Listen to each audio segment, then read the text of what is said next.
Hey guys, welcome back to the channel. Just so you know, we do have a Instagram now, so you can keep posted on what we are doing and what we are reading of the week or the month.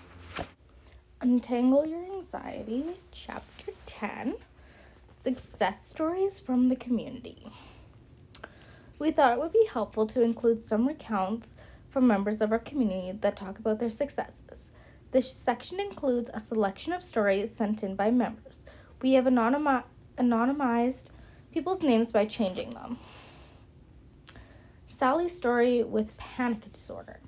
Hey guys, it all started one day when I suddenly felt a bit weird when I was at work. By weird, I mean I felt spaced out and it was like I was questioning my reality all of a sudden. I now know this is called derealization. Anyways, my initial thought was suddenly, oh my god, what if I'm losing my mind?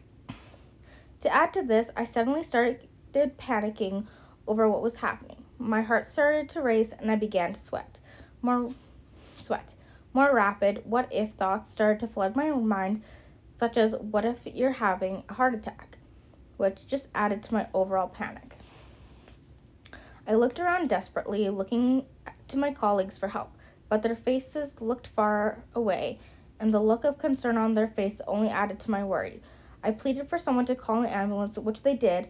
The paramedics arrived and gave me the once over and took me to the hospital as a precaution. I had several tests, including an ECG on my heart, and they all came back fine. Initially, I was relieved, but a few days later, the fear and the strange, spaced-out feeling returned again. I took time off work and stayed home, thinking it was a good idea to stay indoors and try to work out how I felt.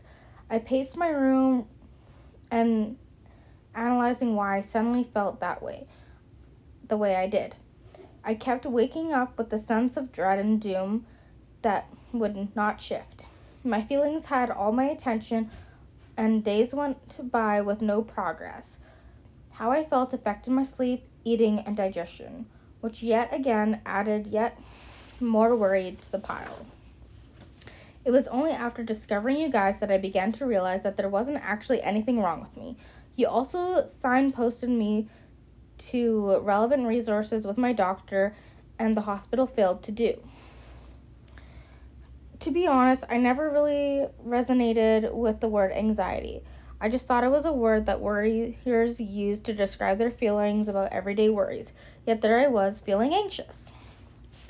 What helped me to recover was knowing that monitoring and focusing on harmless effects of anxiety and adrenaline was keeping me in the anxious cycle.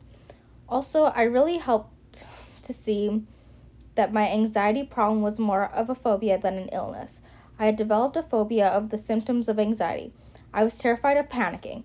Obviously, this was difficult to observe when I initially had my first panic attack, and as I had no idea what was happening. Now I know it was my fight or flight activating because of prolonged stress. Knowing that anxiety couldn't hurt me and that it was a natural bodily response helped me to change my attitude and behavior towards the panic. I stopped avoiding and actually practiced being anxious in situations where I initially doubtful of challenging.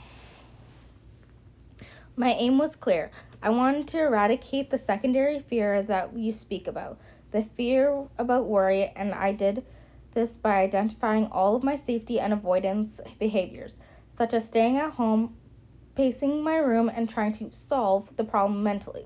To do this, I practiced willful tolerance of anxiety and panic. Soon enough, I realized panic attacks are just adrenaline rushes that cause strange symptoms that go alongside them. I was willing to let my heart rate increase. I was willing to feel derealized and spaced out. I just let my breath become labored. Lo and behold, the anxiety passes, because the adrenaline runs out. The body stops releasing cortisol also, which then made me stop feeling on edge. I grew in confidence and slowly got my life back. I even looked forward to challenging myself, and I realized anxiety is just discomfort, not danger. I hope this helps someone. If you have been in a similar situation to me, you can do it. Sally. Basil's story with agoraphobia. Hey guys, thank you guys so much for what you do, especially for helping me over the last few months. I'd be more than happy to summarize my story for you. My agoraphobia started a few years back when I slowly started to restrict the things that I would do in my life.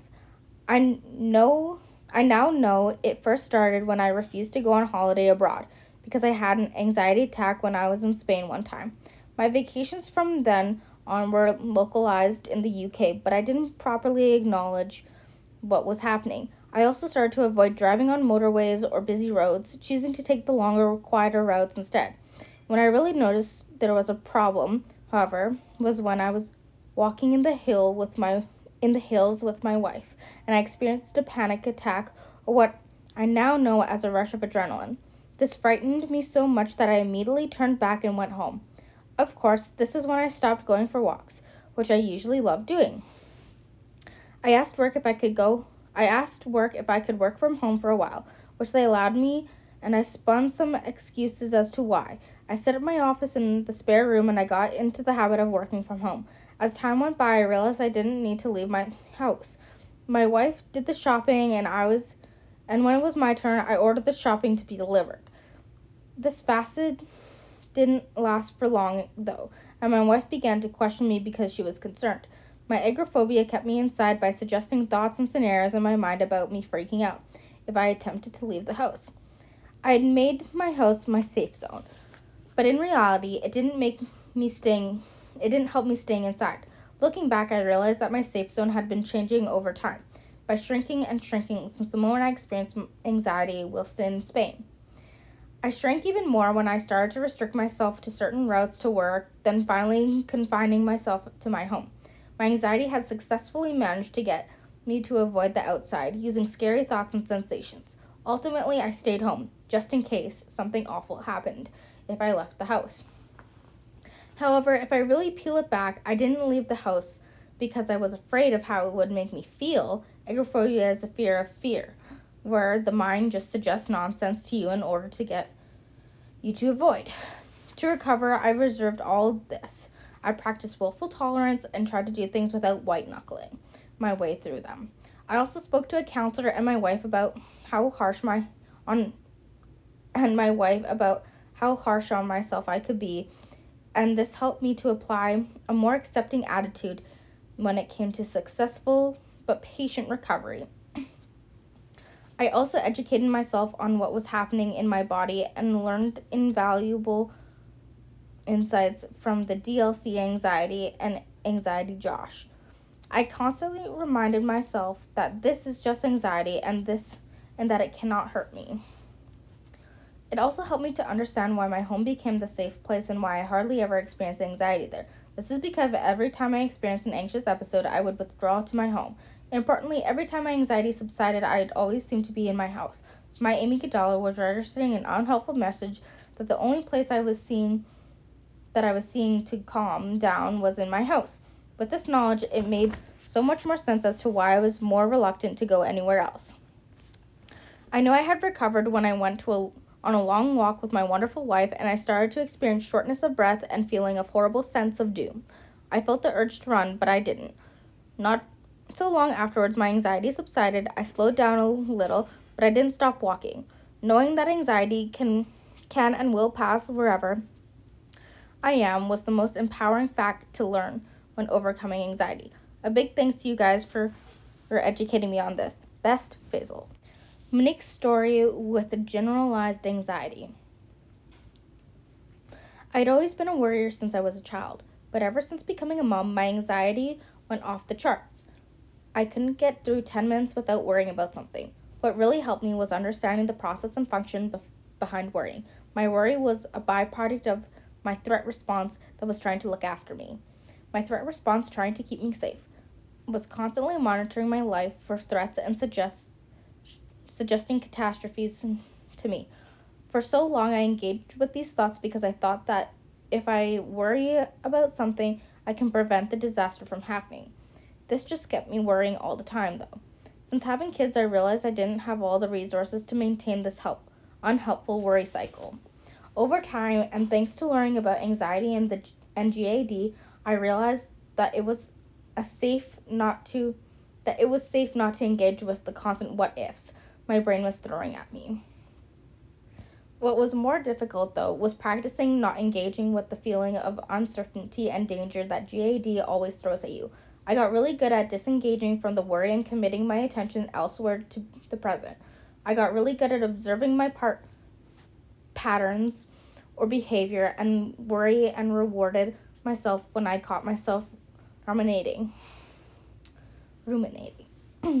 Anxiety can be such a sly devil. For me, overcoming GAD was about turning off my threat response and showing the anxious mind that I was not in any danger. I also reframed how I saw GAD. I now see it as a protective system of my body that wants to keep me safe, but it is willing to turn off if I let it. Nowadays, I'm doing well. Sometimes thoughts become sticky, but I remind myself that where my focus is what is important. If I keep focusing on scary thoughts and sensations, then they continue. A big hurdle is giving yourself permission to guide your focus away, although I know it feels unsafe. If you have GAD, you are not broken. There is nothing wrong with you, but there are a few things you can tweak to make your life better. Gavin's story with health anxiety. Hey Dean and Josh, as you know, my story with health anxiety lasted for years because I didn't have the right knowledge and help. To put it simply, every time I noticed that or felt something unusual, it would trigger my anxious response and I would get sucked into a really scary scenario that my anxious brain was suggesting to me. If my heart skipped a beat, I'd assume I had a heart defect. Or what if this is a heart defect? If I had a headache, I'd assume I was a brain tumor. If I had an unusual symptom, I'd commit the absolute anxious atrocity of Googling the symptom only to end up even more frightened than I initially was. Health anxiety consumed my life.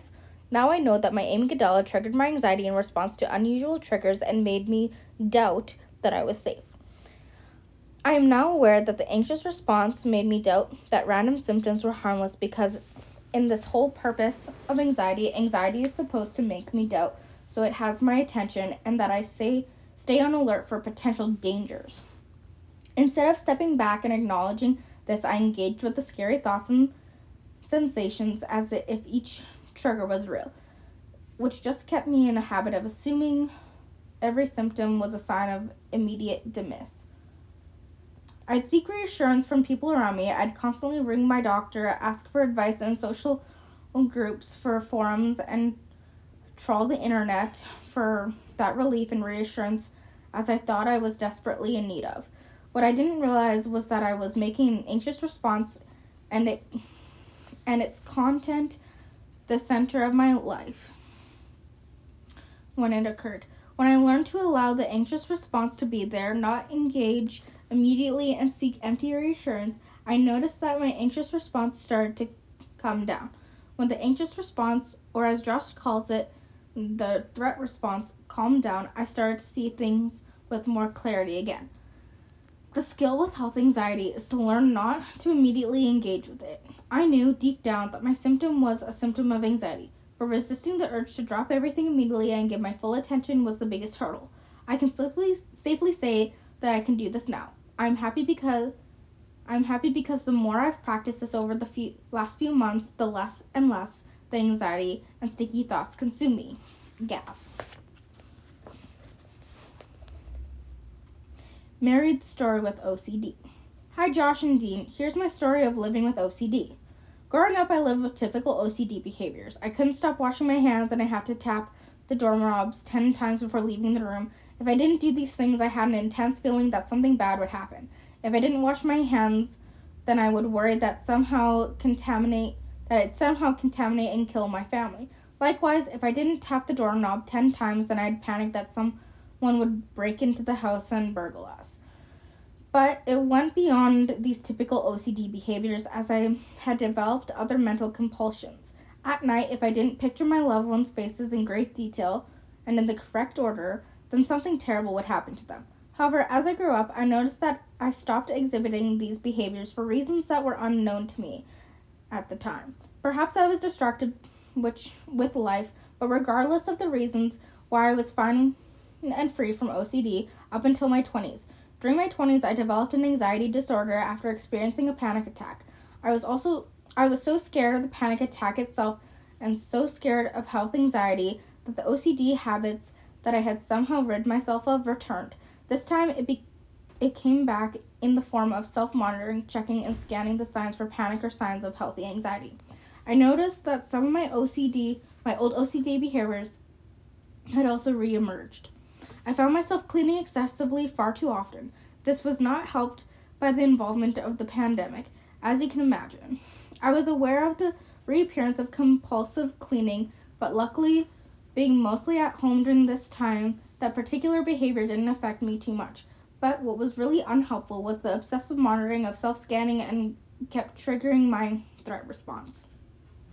I found myself caught in the endless loop of triggering the threat response, which triggered the compulsive checking and monitoring, which further triggered the threat response. By constantly reaching for a reason behind the panic and trying to end the cycle, I was in fact encouraging it to continue. This became quite debilitating for me.